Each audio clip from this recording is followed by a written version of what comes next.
This video got 1 million views in 10 hours. This one right here, how companies are dodging Trump's tariffs on Canada, Mexico, and China. This is brand new, got 1 million. I'm interested, I'm too interested, I gotta watch this. In this 1.1 million square foot warehouse in Fort Worth, Texas, millions of dollars worth of goods are stockpiled ahead of potentially sweeping tariffs expected to be levied against China, Mexico, and Canada. Okay. This is a import-heavy economy. Most of what we consume comes in from Southeast Asia and China. Yeah, a lot of those goods might be coming in and have a tariff slapped on them. Front-loading is a tool companies use to buy and store their goods in advance, in this case to avoid pricey tariffs. Big brands like Walmart and Columbia Sportswear are executing this strategy. Walmart's imports from... It's funny because that strategy implies that they think the tariffs will be pretty short, that it's more of a PR thing. Because I mean, you can't stockpile for years in advance. You stockpile for a month or, I mean, you know, whatever. So they are also like in agreement with the idea that like this won't last. People can't stick to it. We'll see. China rose 33% from 2023 to 2024. Columbia Sportswear imports went up 50% during the same time and jumped over 80% during the March to December period. At the same time, container imports from China to the United States have surged. I think 2024 have really seen a lot of front loading happening. At first, shippers needed to react to the Red Sea disruption. And now it's Trump tariffs coming into force. But for some companies, front loading is not an option. Just from the execution standpoint, I'm just curious on how it will happen, how folks are going to navigate. The point you're making is any business manager's worst nightmare, which is planning for the unknown. The uncertainty of this situation keeps me up at night. I'm often asked, what are you doing? How are you planning for it? And my answer is, I don't know. President Trump said he expects to put a 25% tariff on Mexico and Canada beginning on February 1st, and discussed a 10% tariff on China. A tariff is a government-imposed tax on imported goods and services. And if tariffs are enacted, it's not only companies who will see higher prices, consumers will as well. Prices will definitely go up on everyday items. So from the cars we buy and the gas we put in them, to the iPhones, laptops, and tablets that we're so dependent on, to the clothes we wear and the food we eat like avocados, corn, tomatoes, all the prices are going to go up. So how are companies preparing for potential tariffs, and what impact will they have on shippers and consumers? CNBC traveled to Fort Worth, Texas, a major hub for logistics companies located a few hundred miles from the Mexican border, to find out.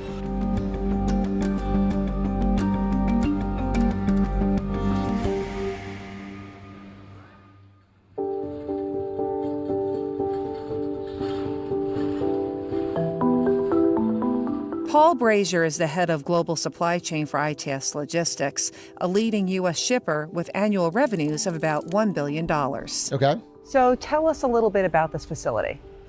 Well, we're in the heart of one of the most important distribution center areas in the United States. Dallas-Fort Worth services pretty much 75% of the United States. Within about 2 days, everything comes through here. So you've got electronics, this is where Hudat works, you have the area, right? infrastructure goods, you have food. The warehouse is also filled with Chinese and Mexican goods and components. To avoid potentially expensive tariffs, many of ITS's clients have front-loaded their products.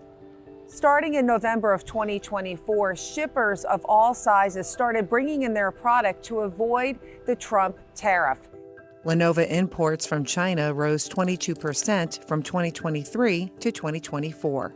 How many of these products that we're surrounded by with are sourced from China? I'd say well over half. Sheesh. It comes in large quantities. It comes in ocean containers and trucks. The biggest category of product here being front-loaded, components used in infrastructure projects. So right now you're looking at 500,000 square feet of product that is used for domestic consumption. These are components that go into the things that are building our bridges, our roads, and electrical equipment here in the States. Why don't we just especially not on the build those infrastructure things? side, there's a ton of Chinese-made goods that are being shipped forward right now and have since November. And what's the reason behind the front loading, particularly when it comes to the components for infrastructure? It's funny, people are like, the building quality in China is so bad. Their fucking bridges are breaking and their fucking buildings are breaking. That's why we have these solid American-made bridges, and it's just like we're buying the material straight from China. It's the same material. We're using, if it's bad, then we're using the same stuff. We're buying that material and using it to build the same Infrastructure. Well, those budgets are made 2 or 3 years in advance. And if you have a 20% increase in the cost of goods, that blows most of those budgets out of the water. Data from Import Genius backs that up. Imports of solar panels, AI server racks, backup power supplies, and lithium batteries that are used to power data centers surged in the second half of 2024. Consumer goods like sweatshirts and smokeless fire pits are also sitting on these warehouse shelves. Wait, Walmart and isn't the Solo Stove the company that hired Snoop Dogg to do that fucking bait and switch, I'm giving up the smoke? And then the guy that came up with that campaign got fired because it didn't sell any more stoves? Like, it got one funny tweet out of it, but it cost them like $40 million to set up, and it didn't sell any more stoves, and he got insta-fucking fired. That is so funny. Walmart and Columbia Sportswear, they're front loading in a lot of product ahead of these tariffs to try to mitigate those increase in costs. Warehouse is not cheap. The medium size and the small importers are the ones that are probably the most adversely affected by these kinds of decisions. The larger players in the market, they have a huge distribution center network. They have the infrastructure in place to be able to navigate these fairly. Wait. You didn't tell me tariffs will help Walmart get a bigger advantage on mom and pop stores. I'm so on board now. I didn't understand how it was gonna help the biggest businesses get a fucking leg up in the consumer marketplace in America. That's actually so sick. That's actually fucking awesome. Really easily. In the U.S., the top products being pulled forward include sneakers, housewares, appliances, and auto parts. Hey, someone in chat said, hey, hell yeah, I love slobbering on Walmart, cuck. Brother, you took it too far. Do you understand how we all do the joke here? You put the little hat and you go, hell yeah, brother. You just killed the vibe. Please fucking relax. Just that's crass, dude. Please relax. And that spells big business for companies like ITS Logistics. ITS Logistics makes money on several different fronts. They make money not only by moving each piece of product, they also make money by storing the items. And so those extra costs. Guys, this looks really easy to do. Why don't we just set up a big warehouse and then we accept goods and store them there? Why don't we do it? Does someone have like a big fucking field or something near their place? Or like maybe your backyard or something? Or maybe we can use one of your, what if it's a distributed warehouse where we just store packages in all of your rooms? And then every time it's like, okay, well, we need the package 143B. It's like, oh, that's in Ravioli 2110's room. And then you go pick it up and you deliver it to Walmart or whatever. That's kind of hype. It's like almost like it's like the cloud. It's like we'll call it package cloud, and it's like all of our goods and services are in the cloud. Costs, are they also passed on to the consumer? Yes, all costs, like anything in commerce, usually get passed on to the consumer.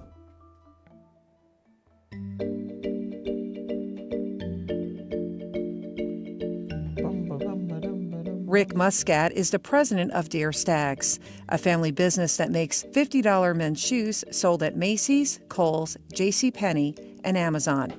The business imports about 2 million shoes annually, and about 98% of those are made in China. So we're in your showroom. Who exactly comes here? This is where we work with most of our retail buyers. They come usually every December and June for a major trade show. Footwear, at the center of the last trade war, is back at the forefront of the dispute with China. But unlike its larger competitors, Dear Stags doesn't have the ability to front load. Maybe he designs them, I don't Walmart know. has the size and the capabilities that companies like Dear Stags doesn't have. They have warehousing, they've got trucking networks. Walmart sells an enormous amount of shoes in this price point, moderate price shoes. They have more levers to pull than we do. So during COVID, when container rates skyrocketed, They chartered vessels. They could buy a whole vessel, which will have hundreds and hundreds of containers. We couldn't do that. Footwear companies already pay hefty tariffs. There are over act broke to stay 430 rich. duty You know what I'm saying? classifications on imported shoes. Some of those tariffs were established in the 1930s. The shoe has a leather upper, and men's shoes with a leather upper pay an additional 7.5% duty on top of the pre-existing duty, which was 8.5%. Bro said duty twice. They now pay 16% duty on this shoe. 3 times! Muscat fears additional tariffs will impact not only future orders, but those already in place. How many shoes that could, in theory, be out on the water that you have ordered right now that could be subjected to a possible tariff and it's not priced in yet at the Macy's of the world? There could be 200,000 pair that are made and heading towards us that might have a tariff when they arrive that we didn't know when we bought those shoes. This is the kind of thing that causes importers, shippers. I mean, yeah, that would be stressful. So if you buy 200,000 shoes and you expect a certain cost, and then they arrive and you have to pay the tariff as they arrive, you know, that not only is that going to fuck over your small business, but then, you know, you're going to have to fucking jack up prices to make that money back instantly. Customs brokers' nightmares, because you're essentially changing the price after it's been imported, and who is going to have to pay that difference? It becomes a logistical nightmare.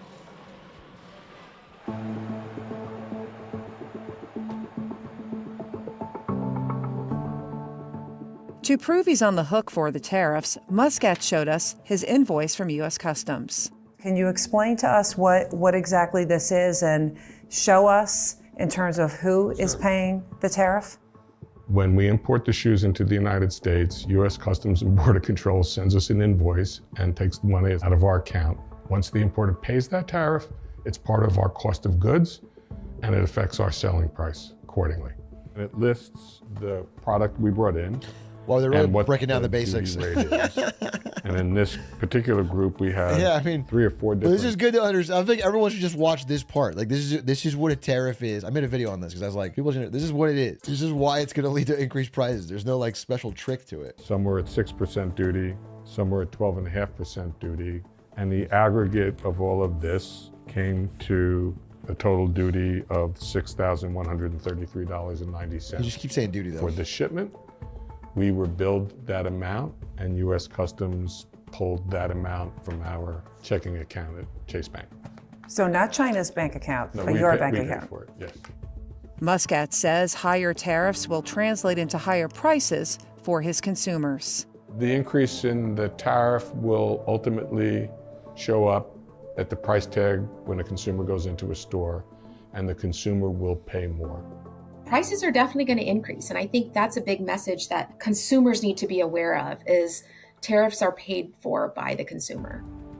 There's no capacity in the United States to make these shoes. We would have to open up factories in the United States, which is capital intensive. We'd have to build factories. The machinery used to make shoes is no longer made in the United States. Shoemaking is very labor intensive by its nature, which is why production has moved over my career around the globe to low labor countries. I believe that the chip industry got an enormous subsidy from the federal government to build manufacturing plants in Arizona with billions of dollars. But I haven't heard anything about government funding coming to the footwear industry for us to build shoemaking factories.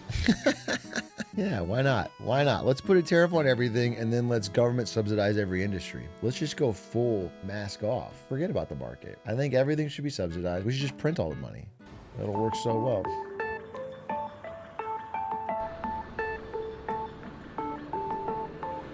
ITS's Fort Worth warehouse is located about 400 miles from Laredo, Texas, the largest land port in the U.S., accounting for 35%. Dude, they call them land ports for trucks or what? I've never heard of that. Of all U.S.-Mexico trade that crosses the border.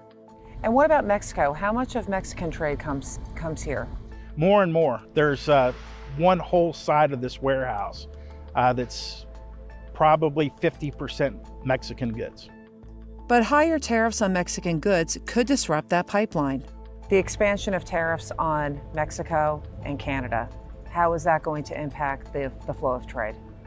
Mexico is our largest trading partner. It's going to adversely affect it in a myriad of ways. It's going to increase the cost. Bro, I like that he's like, he's like almost laughing. He's like, just to be clear. To move goods, there's not going to be enough equipment to load either northbound or southbound. If there are additional fees added to just the movement of goods, it's going to impact the consumer both here and in Mexico. We could get to a place where that flow just stops. Wait a minute. I was on board with tariffs. If you tell me it's going to make Prime more expensive, I'm actually even more on board, because now it'll be a real flex when I bring it to school. Actually, the more expensive Prime is, the more badass it'll be when I show off all the bottles. So actually, I'm back on board with the tariffs. Let's go, King. In 2024, Mexico was the largest importer of goods to the U.S., ahead of China, accounting for $466 billion in imports. Mexico also produces 3.5 million vehicles annually. 76% of those are destined for the U.S. market. Distribution facilities just like this one also handle exports. And the big threat with the trade war is retaliatory tariffs. Mexican President Claudia Sheinbaum said her country would hit back if tariffs were imposed. The nation's economy minister said 25% tariffs on Mexican exports would impact U.S. companies operating in Mexico, particularly automakers, costing 400,000 jobs. Yeah, it does feel like American automakers are the most affected by this little trade war, because they do business in Canada and in Mexico and cross the border a lot for different parts. Auto jobs feel the most risk. The other item that we may not want to forget here, of course, is that the other countries will retaliate. China will retaliate. Mexico will retaliate.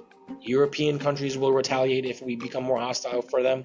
25% tariffs could reduce Mexico's GDP by 1.7% over the next 5 years, while increasing the country's inflation rate by 2.3%. U.S.-Canada trade may also be thrown into turmoil.